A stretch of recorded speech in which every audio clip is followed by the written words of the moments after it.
value that we provide through advice is what's going to make a big difference. The Serrano study is a very famous study from a research institute in Montreal. Some of you might have heard of it. Inter-university, so it's a very scholastic-based study, and it's found a few things. Most importantly, discipline is key. How does an investor, a client, have that discipline? Through the help of an advisor. Simply having an advisor increases the probability of a positive savings rate. A lot of individuals, without the help of an advisor, simply won't have a savings plan. They won't save enough money to make their retirement goals achievable. What is found is that participants with long-term advisors had 2.73 times more assets. The same study in 2014 found households had 3.9 times more assets compared to non-advised households. So the do-it-yourselfers didn't do as well when it came down to it. Furthermore, households who kept their advisor, so who had an advisor and kept that advisor through thick and thin, saw asset values increase by 26%, while those who dropped their advisors lost 34.2%. I think you can see clearly that advice matters.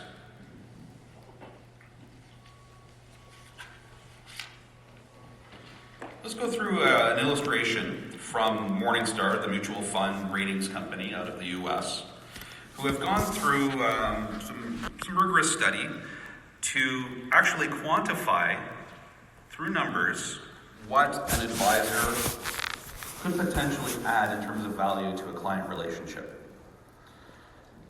The financial planning advice piece and the dynamic withdrawal strategies could add up to 70 basis points to a client outcome.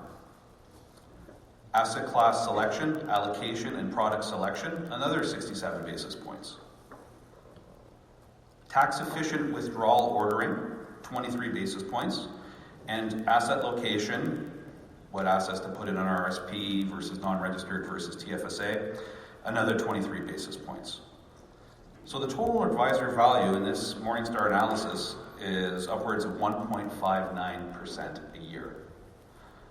So a client who's trying to do this by themselves or perhaps through a bank channel without all of the further advice that a full-fledged advisor could provide, or even a robo-style advisor, they wouldn't get that 1.59%. That would be something that would be left wanting.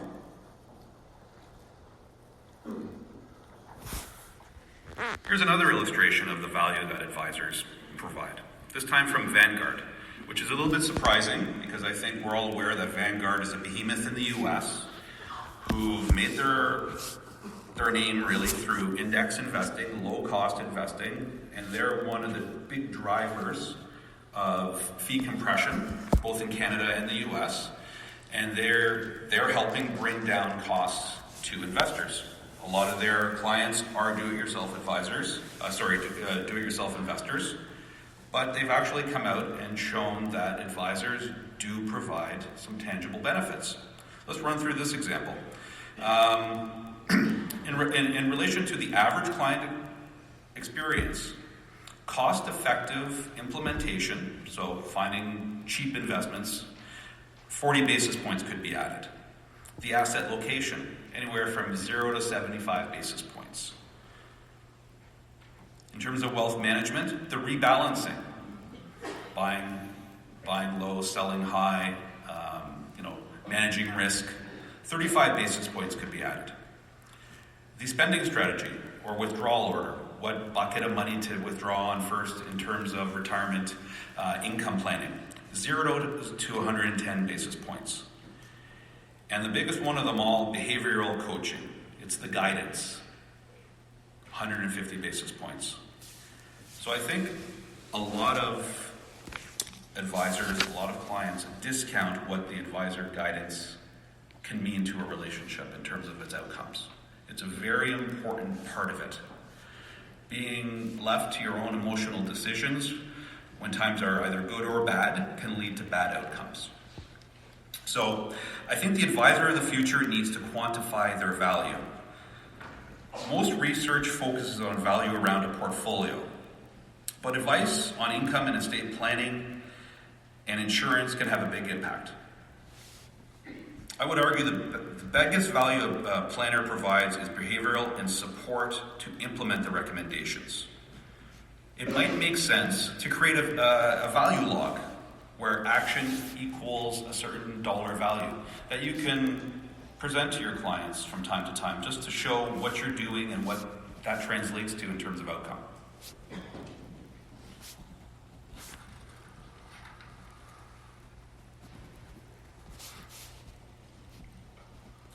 Value moving from alpha to beta to gamma.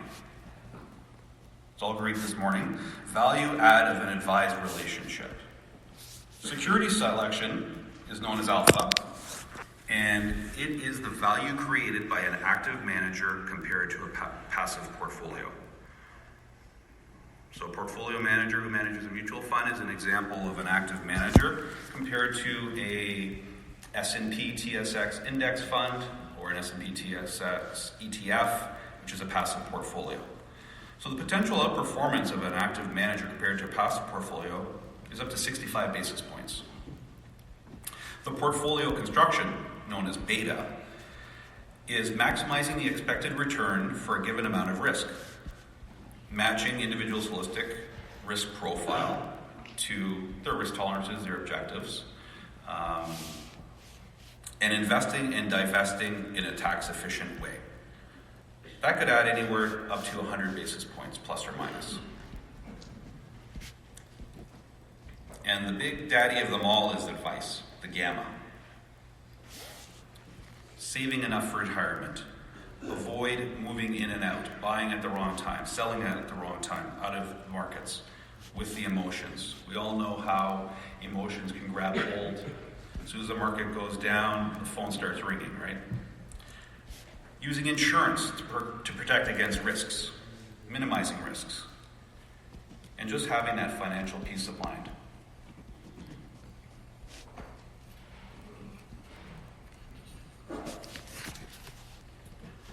Technology has been a big disruptor in many industries, sometimes for the good, sometimes not for the not so good. We've seen Boeing have issues with their technology affecting their airplanes and their stock price. It's a disruptor most of the time for the good, but when it doesn't go well, it can have some very negative outcomes and adverse responses. In our industry, it has certainly disrupted us, but also disrupted us in a positive way in that we are adapting and we are responding to the challenges. In a value add to advisor relationship, we've seen technology by way of tools that help give a 360-degree view of clients' yearly spends. It helps clients set up budget, view their investments, plan retirement.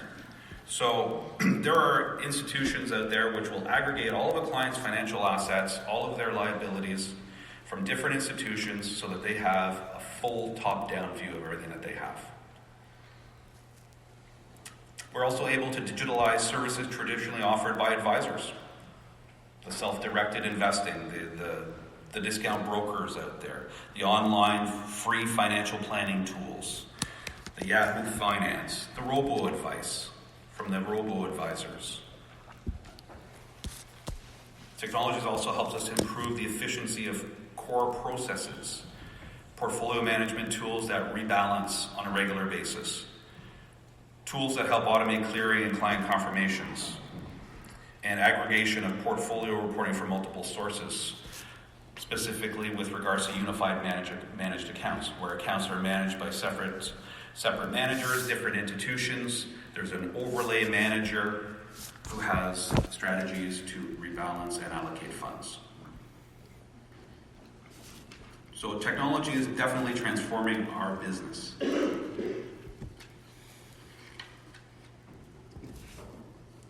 We've all seen the Quest Trade ads. We've all felt the impact of robo-advice. But do human advisor fees offer more value than robo-advisory fees? I would argue yes. Most definitely so.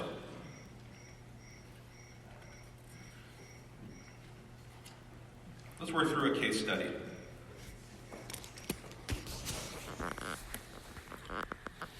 A couple has a home worth $500,000, $500,000. Mortgage outstanding of $185,000. And a line of credit of $10,000.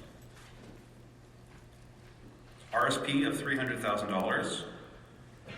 TFSA $70,000. Savings $8,400 to RSPs and $4,000 to TFSAs. Each have a salary of $100,000 per year. They're currently 50 years old. Their retirement goal is to retire at age 65. In our example, the robo-service has a rate of return of 6%. The advisor's return is 6% as well, but we've backed out 1% as an advice fee, as an advisory fee. All right, so let's work through this.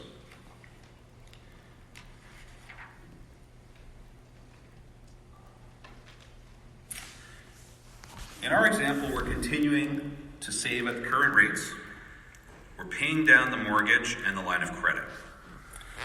In 15 years, our robo-advisor example has accumulated $1.2 million in savings and has an after-tax retirement income of $106,000.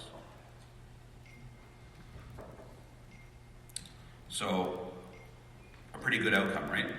Our human advisor has returned $1,047,000 in savings, an after-tax income of $95,000, and close to $500,000 of lost income by age 95. Not so good, right? That's only half the story.